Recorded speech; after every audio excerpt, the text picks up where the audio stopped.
Na huu ndio ukweli mpendwa. Ijapokuwa matatizo ni mengi dunia hii, Mungu hajachelewa kutuokoa. Na suluhisho la maisha bado lipo.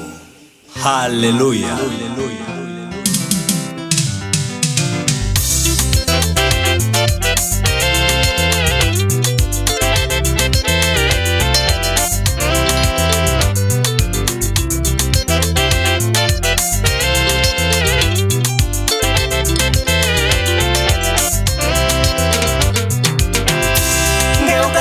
Mungu uone jinsi tunakuhitaji, uteremshe neema Baba. Juhudi zote tunazofanya zaonekana kushindwa. Jamani, ni masikitiko kweli.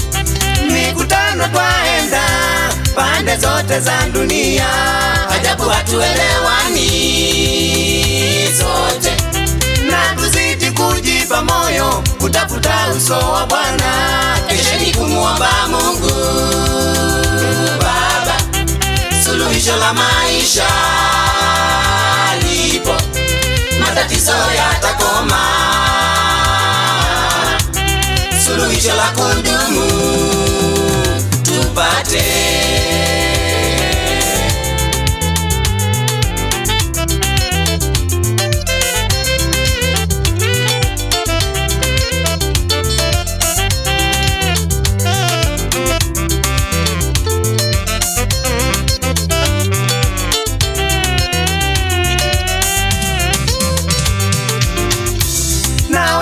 Twaishi kutegemea mashamba, na mashamba yamekauka pote.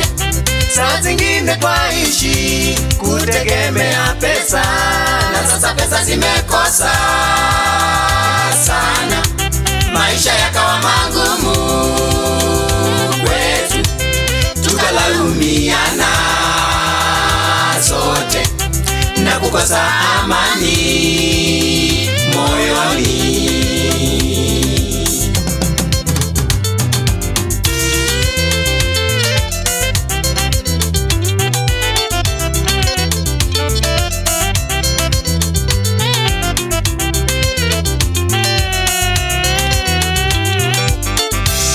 Walipompata Musa, Waisraeli walidhani wamepata suluhisho yao. Hata Musa akapewa amri 10 na Mungu kuwaongoza jangwani,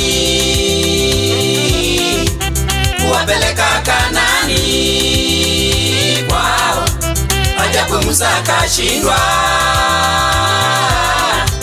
kuimaliza safari, tabu.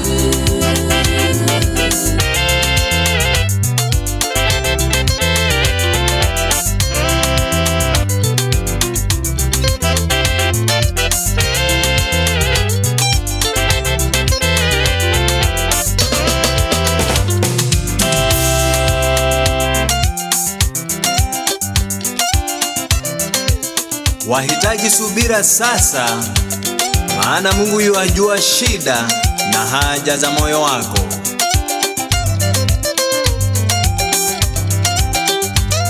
Wala usivunjike moyo.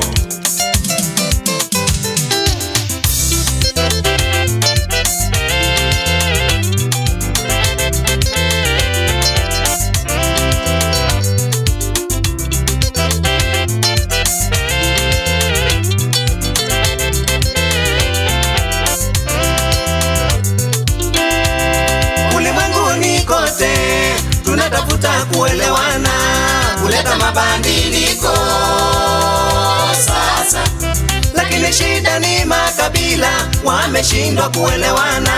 Tumesahau kumuomba Mungu. Hebu turudieni Mungu Baba, atubadilishe mioyo yetu, tujengwe utu wa ndani, pia tupate kupendana wote, tutapata suluhisho.